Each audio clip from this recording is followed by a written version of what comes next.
Hi everybody, my name is Aylam Orian. I'm the founder and director of Our Planet There's Two, who's an American-based nonprofit that does a bunch of projects to bring about our vision, which is, I guess, the vision we all share, which is a world where animals are not being abused by humans and we all share this planet in peace and harmony with no violence and killing. And we do that, we try to achieve this through two major projects at the moment. The first one is the Declaration of Animal Rights, which is a big scroll. We wrote the full declaration detailing all the rights we believe all animals have by birth. It's very detailed, and it literally says that no animal should be abused, killed, neglected for any reason whatsoever. There's been an older version of the declaration called the Declaration of Animal Welfare, and they included articles like, if an animal has to be killed, it should be done humanely, and we said, no, we scratched it out. So this new version of the declaration from 2011 is an abolitionist, no killing, no abuse for any animal whatsoever.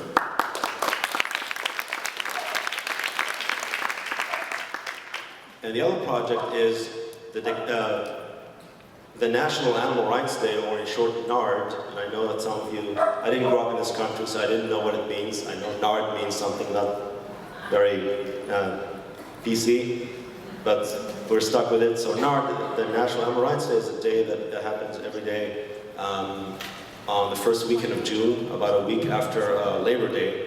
And in that day, which is devoted completely to animals, we first start with an opening ceremony that commemorates the billions of animals that die every year.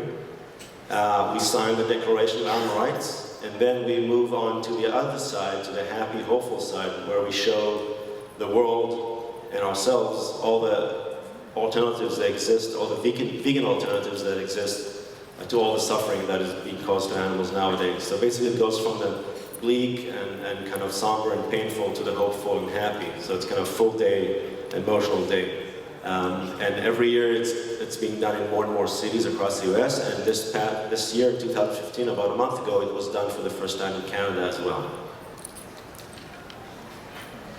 This is quickly the declaration, how it started in 2011, one scroll of paper, and this is a little close-up of it. This is how it looked in New York in 2013. You see, we kept adding pieces to it because people started signing it and drawing little papers, images. And this is how it looked this year in LA. It's 300 feet long.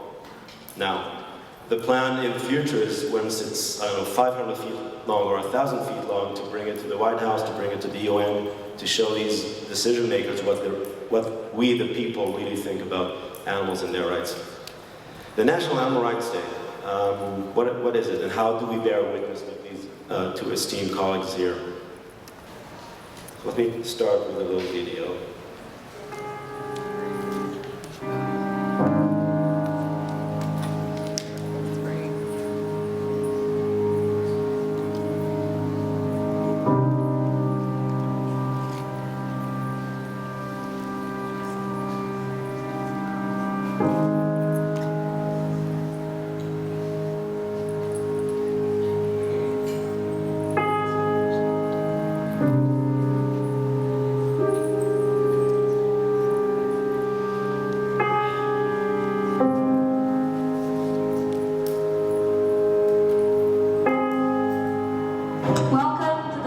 National Animal Rights Day.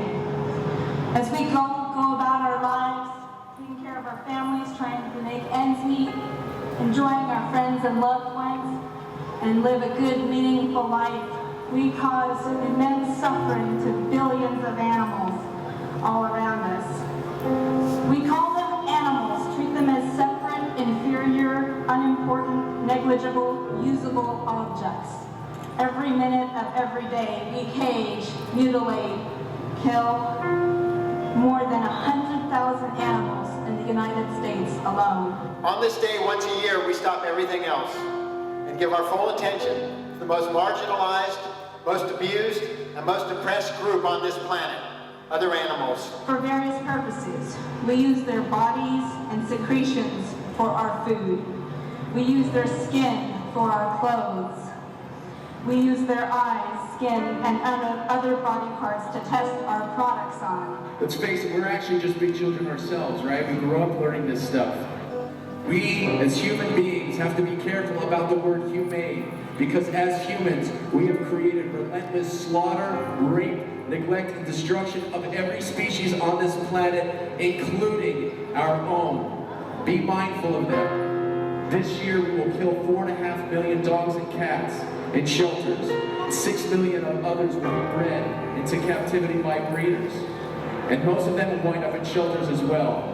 But we gotta think about the countless billions of animals, reptiles, fish, and birds, and small mammals that are sold as pets. You're not alone. Deep in that dark, filthy cage, trembling in cold and fear, slammed against that metal truck, crammed with all your peers, walking in that narrow corridor with shouts behind the door, facing the bodies of your friends on the killing floor. Even in these moments, we wanted you to know that we see you, we hear you, we feel you, we love you, that you are not alone. They took you from your family and stuck you in a testing place. They snatched you from your mommy before she touched your face. They sent you to the circus ring to amuse the laughing crowds. They stripped you off your hair and skin and threw you on the ground. But even in these moments, we wanted you to know that we see you, we hear you, we feel you, we love you, that you are not alone. One day on this ravaged earth, when blood and tears subside, everything will be so calm and green from side to side. Animals like me and you will share this place in peace, and there will be no suffering, just joy and love and ease. But until that day is here, we'll meet on the Rainbow Bridge, where there will be no difference between a man and cow and pig. We'll hug and kiss and play all day, just like children do. And then we will apologize for what we did to you. And even in these moments, we wanted you to know that we see you, we hear you, we feel you, we love you, that you're not alone. You're not alone, even when you're gone.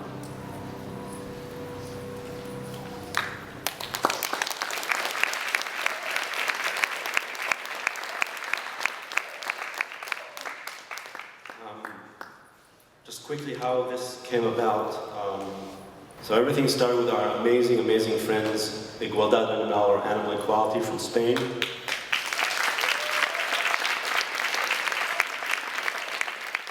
I happened to travel in Spain in 2010 and saw them standing in the street doing one of these silent vigils, and I was blown away. I've been an animal activist for a while, but I really couldn't find what is my strength and what do I really connect with and want to do. And they blew me away, and I got a punch in my gut, and I came to speak. It was Javi, who's here actually, closing the circle. And he told me who they were and what they do, and I said, can I bring this to the US? He said, not at the moment. I went back to the US anyway and kind of started, I didn't want to start anything, competing or anything, but I said, how can we bring this amazing thing they do, bring in masses of people and animals to a public square, and just standing there silently, showing people, without shaming, without shouting, without any violence, showing people, look, this is the results of your actions. This is how a farm animal, in case you've never seen a pig or a chicken, this is how they look like. This is how they could look like if they were just alive, cradled in our arms. And I gathered a bunch of activists in New York, and we said, let's America's very different, there's many, many groups. It's not so kind of, not a social country like Spain or other countries in Europe, but we tried anyway to bring everybody together and do one big event. And what came out of it was the National Animal Rights Day. That's how it started, and we decided to do it every year. Just to show you quickly, this is in Germany, this is Austria, this is Australia, this is Israel,